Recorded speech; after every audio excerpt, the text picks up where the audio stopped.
Hey y'all, I just found something out that, like, when I saw it, it just came across my TikTok, and I was like, I never heard about this, and it knocked me on my like, I literally had to reach out to ancestors and lay on my yoga mat and get clarity, because I was just that triggered. May 13th, 1985, Philadelphia, with a Philly police helicopter dropped 2 C4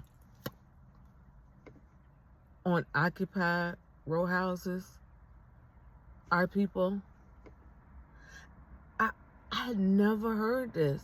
And the video that I saw, even like, it was like 2 minutes, right? So I like downloaded, tried to upload it, and they kept on flagging it. They kept on like doing the most, and like, it's literally a news clip, and they're like, oh, copyright. Oh yeah, I don't want this mess to get out. And so what happened was, there was a organization called Move, and it was founded in 1972 by a guy named John Africa.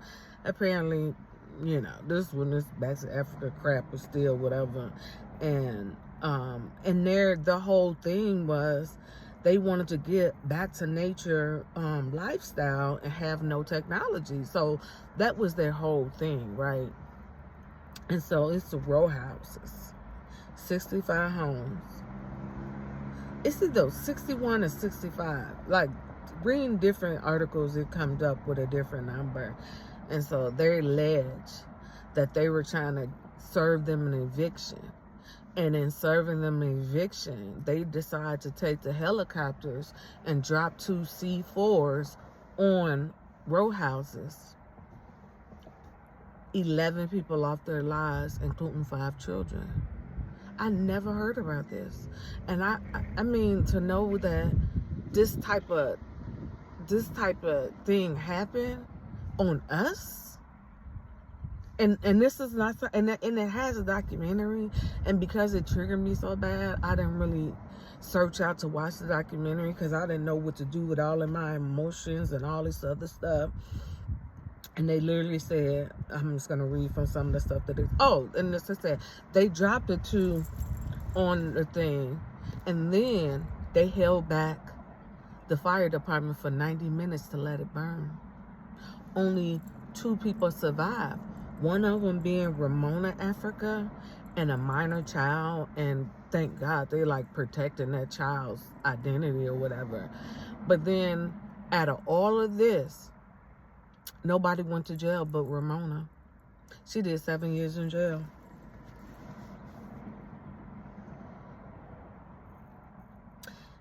And 20 years later, out of all of this, 20 years later, in 2005, they had to divide $12.83 million amongst 250 people. And that was for the people who lost their house.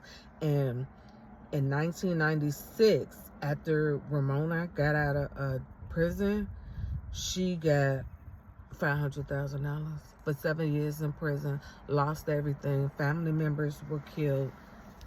$500,000. She's still here today. And for them to be like, oh, you know, we were just trying to give them an eviction. And it's like, we all know how an eviction go. You telling me helicopters have this type of technology to drop? And then it's the thing, not only did they do it, the news were recording it. So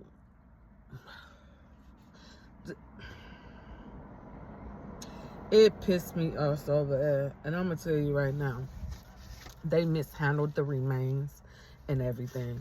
They said the remains, they put it in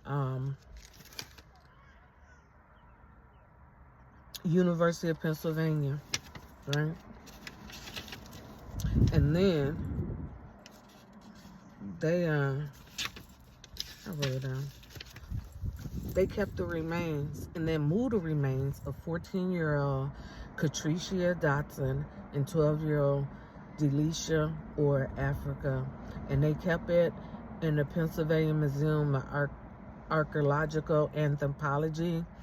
And they gonna lie and say that the family never claimed the remains.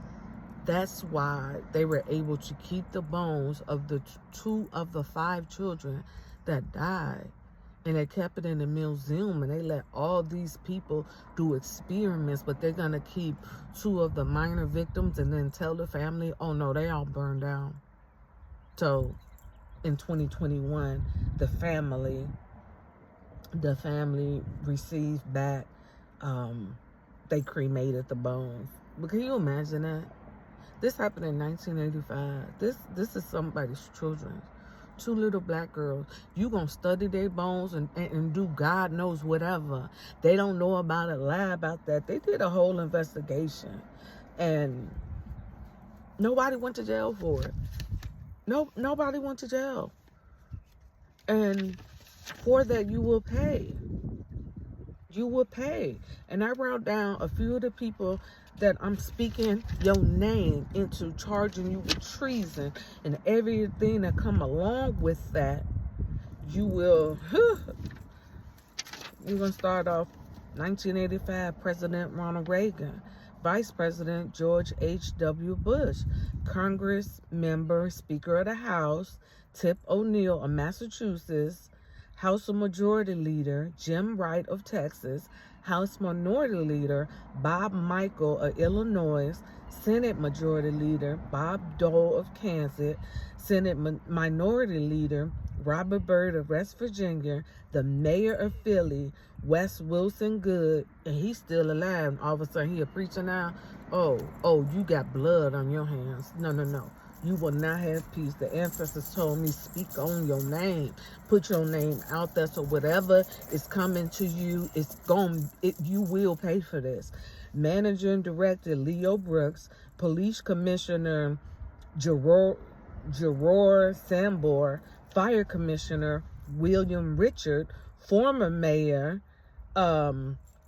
and they said his name Frank Rizzo, and they said he had a hard stance. He wasn't in office at the time. He had a hard stance against the MOVE organization, so put that all into action. And Pennsylvania Senator John Hines, Arlene Specter, council members John F. Street, James Tyrone, Brian O'Neill, and the district attorney Ed Rendell. May you not have a moment's peace, ancestors. It's gonna be a price you pay. Price you pay. You did this to my ancestors, our ancestors, and you think you're just gonna ride off to the sunset? Oh no, we in tune. We in tune, and our ancestors will. You will. Oh, it's a price to pay when you did this to God's favorite, us.